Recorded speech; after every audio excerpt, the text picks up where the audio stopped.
सन्मान आणि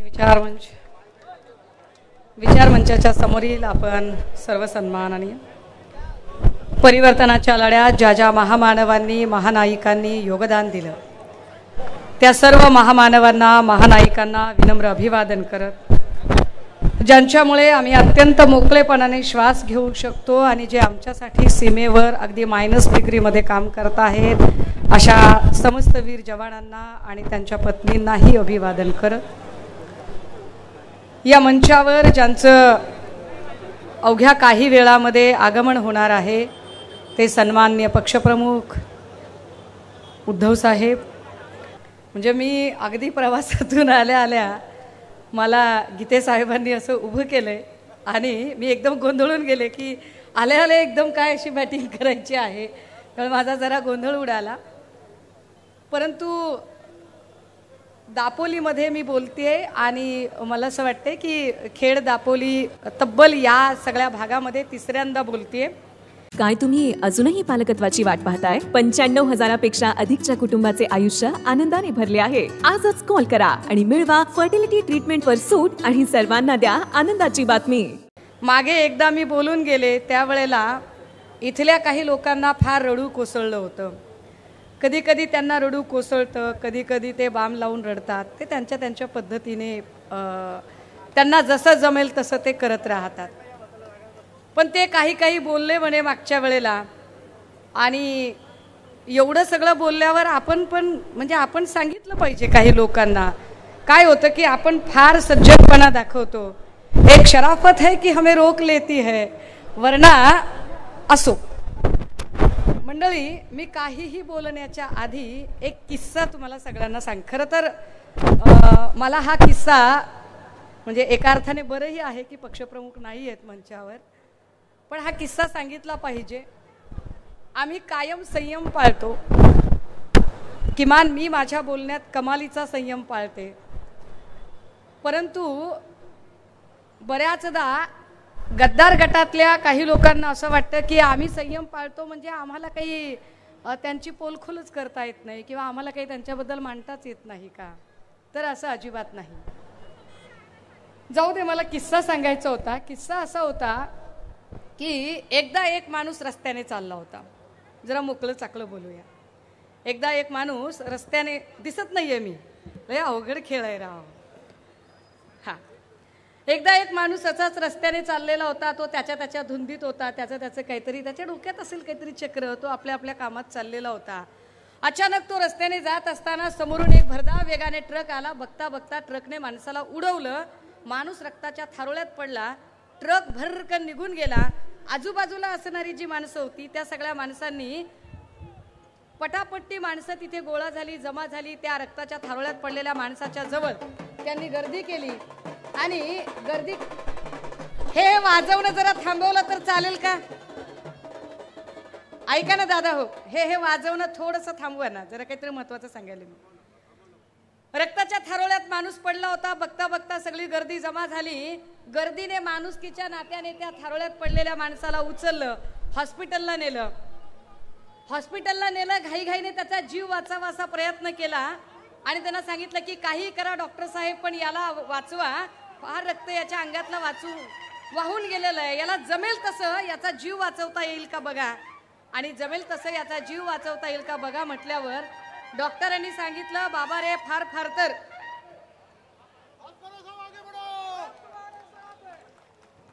माझी वाजवणाऱ्यांना विनंती असेल, कृपया आपण शांतता राखा ना, जरा शांतता राखा दादा, काहीतरी महत्वाचं सांगायला मी. हा, आपण इथपर्यंत आलो होतो की रक्ताच्या थारोळ्यात माणूस पडला. बाकीची सगळी माणसं त्याला शोधत गेली. तिथून उचलला, हॉस्पिटलला नेला, डॉक्टरकडे नेला. डॉक्टरला त्यांनी सांगितलं की डॉक्टर साहेब याचा जीव वाचवा. डॉक्टर म्हणाले, मी फार तर फर्स्ट एड करू शकतो, प्रथम उपचार करू शकतो, माझ्याकडे काही नाही. ते म्हणाले, असं का? अहो म्हणाले, काय करणार, मी वेटरनरी डॉक्टर आहे, मी जनावरांचा डॉक्टर आहे, मी फार तर प्रथम उपचार करू शकतो, याच्या पलीकडे मी काही करू शकत नाही. जे असेल ते करा म्हटले. डॉक्टरांनी सगळं रक्त वगैरे पुसून घेतलं, त्याला बँडेज वगैरे केली, मलमपट्टी सगळी झाली. लोक म्हणाले, आता हा बरा आहे का? डॉक्टरांनी सांगितलं, हा बरा आहे, पण याच्या मांडीचं हाड फ्रॅक्चर झालं, याला ताबडतोब याचं फ्रॅक्चर हे करून याला प्लास्टर करण्याची गरज आहे, याला हाड बसवण्याची गरज आहे. लोक म्हणले, बसवा की तुम्हीच. डॉक्टर म्हणले वेडे आहात का हो तुम्ही? मी तुम्हाला सांगतोय की मी वेटरनरी डॉक्टर आहे, मी असं काही हाडबीड बसवू शकत नाही. अहो जमत नाही मला, मी जनावरांचा डॉक्टर आहे. हा माणूस आहे, माणसाचा ऍक्सिडेंट झालाय, माणसाच्या मांडीचा हाड फ्रॅक्चर झालंय. ते म्हणले सर काय होते त्याला? अहो कसं काय असे ना म्हणले, जीव वाचवायचा आहे, त्याचं पुण्य वाटून घ्या. अहो तो नाहीतर लंगडा होऊन जाईल बिचारा, काहीतरी करा म्हणले. डॉक्टर म्हणला ठीक आहे, I will try my best, मी माझ्या पद्धतीने काहीतरी प्रयत्न करतो. डॉक्टर म्हणाले बघा बाबा म्हणले, तुम्ही कुणी आहात का याची काही काय याची हमी घेणार? कारण माझ्याकडे एकच हाड शिल्लक आहे, ते कुत्र्याचं आहे, बसवायचं का नाही तुम्ही? लोक म्हणली बसवा, आता जे असेल ते बसवा. इतक्याच लोक पुढे आली. डॉक्टरही म्हणाले अच्छा ठीक आहे, मी ऑपरेशन करून टाकतो. मांडीचं हाड फ्रॅक्चर झालं होतं, डॉक्टरांनी कुत्र्याचं हाड बसवलं. काही दिवस निघून गेले, पेशंटचा डिस्चार्ज झाला, पेशंट भला चंगा झाला, आपल्या पायावर ठणठणीत बरा झाला, चालता झाला, डॉक्टरांचे आभार मानले, निघून गेला. आणि असे 2-3 महिने निघून गेले. 3 महिन्यानंतर एका बाजारामध्ये फिरत फिरत फिरत डॉक्टर तिथं पोहोचले होते. त्याच बाजारामध्ये तो पेशंटही आला होता. साहजिक आहे, डॉक्टरला आपला पेशंट बघून आनंद होणं फार स्वाभाविक होतं. डॉक्टर खुश झाले, अरे वा वा वा वा म्हटले. कुणालाही आपले गिराईक बघितल्यावर आनंद होतो.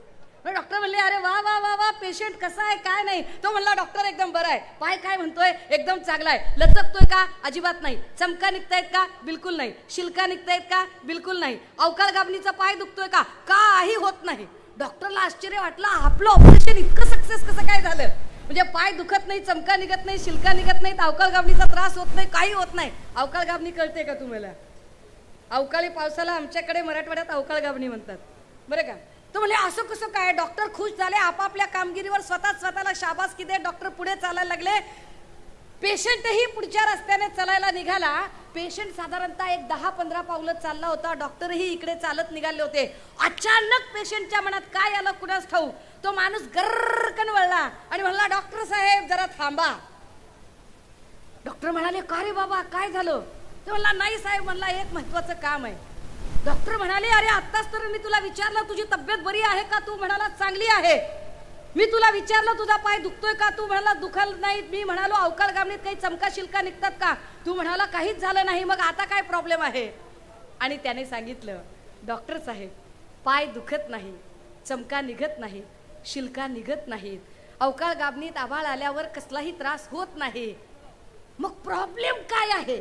पाय दुखत नाही, चमका निघत नाही, शिल्का निघत नाही, काही होत नाही, मग प्रॉब्लेम काय आहे? आणि तो माणूस बोलता झाला डॉक्टर साहेब पाय दुखत नाही, चमका निघत नाही, शिल्का निघत नाहीत, काय काय काही होत नाही. मग ते फक्त असं रस्त्याच्या कडेनं चाललं, झुडपाड बघितलं की एक टांग फक्त वर होती. हे का सांगावं लागते माहितीये का? रामदास कदमांसारख्या माणसाबद्दल बोलताना हे सांगावं लागतं, ठरवून सांगावं लागतं. ज्या रामदास कदमांना एवढं शिवसेनेने दिलं, ज्या रामदास कदमांना मातोश्रीने एवढं दिलं, जेव्हा जेव्हा सत्ता आणि स्वार्थ त्यांना नडला तेव्हा तेव्हा ते असेच, जेव्हा जेव्हा सत्ता स्वार्थ पुढे आला तेव्हा तेव्हा ते असेच. जेव्हा कधी त्यांना कुणी काही देत नाही तेव्हा रडायचा गळा काढायचं ते काही सोडत नाहीत. लोकांना वाटेल ताई तुम्ही असं बोलताय का? हो, आम्ही असं बोलायला भाग पाडलं जातं. कारण जर एखादा रामदास कदम ज्याच्याकडून मातोश्री आणि शिवसेना हे छत्र काढून घेतलं तर रामदास कदमची औकात काहीच राहत नाही. असा औकात नसलेला माणूस उद्धव ठाकरे या नावावर जर एकेरीवर बोलत असेल तर औकात दाखवणे गरजेचे आहे. ती दाखवली पाहिजे आणि तेही सांगितलं पाहिजे की तुम्ही जेव्हा बोलताय, जेव्हा मी सांगते की अरे तो रस्त्याने चालणारा जो कुत्रा आहे की ज्याला एखादा सत्ता स्वार्थ दिसला की लगेच तो असा करतोय, हा अजून एक आठवलं बरंच. ते असंही काहीतरी म्हणाले की अरे आता कोण पाळलं जातंय बघा, उद्धव साहेबांकडून कोण पाळलं जातंय, बाळासाहेबांनी माझ्यासारखा वाघ पाळला होता. कुणीतरी रामदास कदमांना सांगा, इकडे त्याचे कुणी खबरे खुबरे असले तर मोबाईल चालू ठेवून त्याला ऐकवा, त्याला सांगा अरे दादा वाघ पाळला जात नसतो, कुत्री मांजरं पाळली जातात, कुत्री मांजरं. तुम्ही शिवसेनेबद्दल बोलाल तर आम्ही आधीच सांगितलंय तुमचा चक्रवाढ व्याजासकट हिशोब केला जाईल आणि प्रत्येकाचा केला जाईल. ज्या रामदास कदमांना एवढं शिवसेनेने दिल्यानंतरही जे बाम लावून रडत होते आणि बाम लावून रडताना सांगत होते की मी बोलणार नाही, मला झोप येत नाही, असं झालं तसं झालं, अहो माझ्या पोराचं काय झालं, माझ्या पोराचं कसं झालं. भास्कर दादा, तुमचं परवाचं भाषण मी ऐकलं, मला फार मनापासून आवडलं. त्यातलं एक महत्वाचं वाक्य आवडलं की इतरांच्या सारखा मी माझ्या पोराला सेटल करा असं कधीही सांगत बसणार नाही. माझा पोरगा विक्रांत मध्ये तेवढं कर्तृत्व आहे, तो त्याच्या कर्तृत्वाने पुढे येईल. पण रामदास कदमांसारख्या लोकांना योगेश कदमांच्या कर्तृत्वावर शंका असते. त्यामुळे योगेश कदमांचं कर्तृत्व नसल्यामुळे रामदास कदमला वारंवार त्याच्यासाठी रडावं लागतं आणि रडून सांगावं लागतं की माझ्या पोराला काहीतरी द्या. जे रामदास कदम आधी सांगत होते की आम्हाला निधी मिळत नव्हता म्हणून आम्ही गेलो, तेच रामदास कदम आत्ता सांगायला लागले. अगदी 6 दिवसांपूर्वी रडत होते परत एकदा आणि रडताना सांगत होते भाजपला काय सगळे पक्ष संपवायचेत का, सगळे पक्ष संपवून टाकायचे का, ही कोणती पद्धत आहे, असं कुठे चालतं का, असं असतं का कुठे.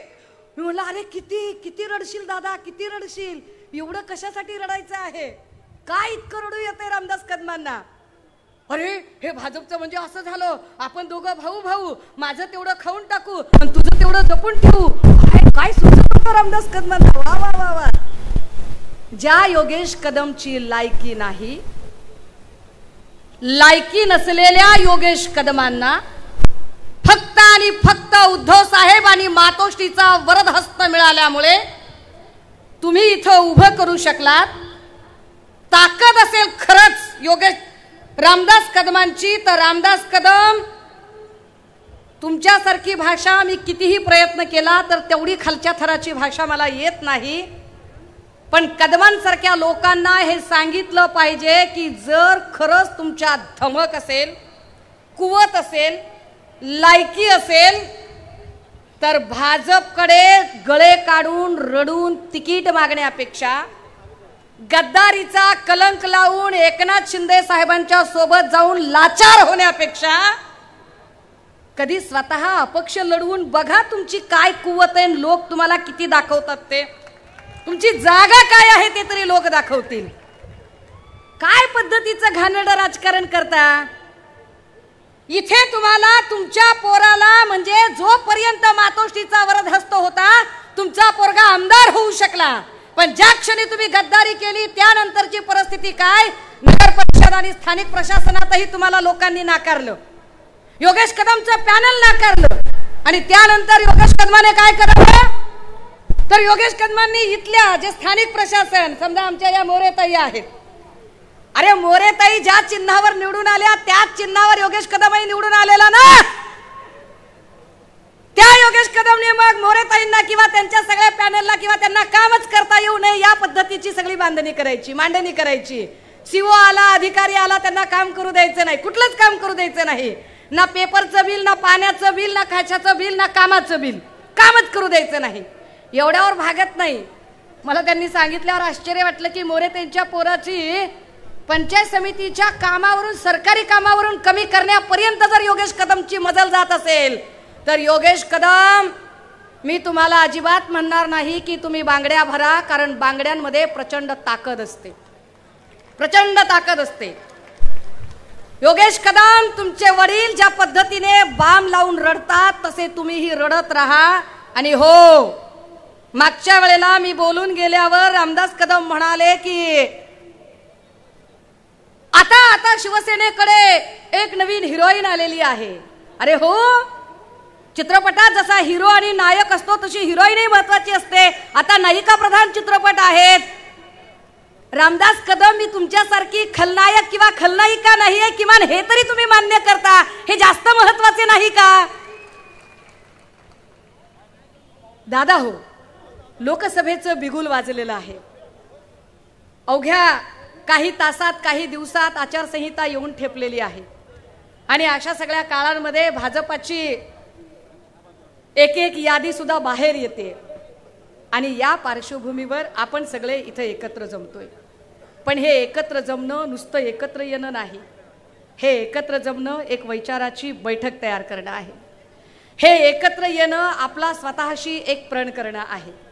जर खरंच तुम्हाला असं वाटत असेल की होय रामदास कदम सारख्या माणसाला धडा शिकवला पाहिजे, जर खरंच तुम्हाला असं वाटत असेल की आम्ही ज्यांना मत दिलं होतं ते मत व्यक्ती रामदास कदम याच्याकडे बघून दिलं नव्हतं, तर आम्ही ते मत मातोश्री आणि उद्धव ठाकरे साहेब हे नाव बघून दिलं होतं, तर पुन्हा एकदा त्याच कदमांना धडा शिकवण्यासाठी सज्ज होण्याची वेळ आली आहे. त्यासाठी एकत्र येऊन बसणं गरजेचं आहे.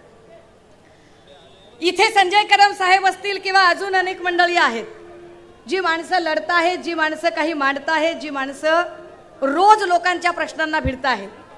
या रोज लोकांच्या प्रश्नांना भिडताना आपण सगळेजण सन्माननीय पक्षप्रमुखांचं आगमन या मंचावर झालं.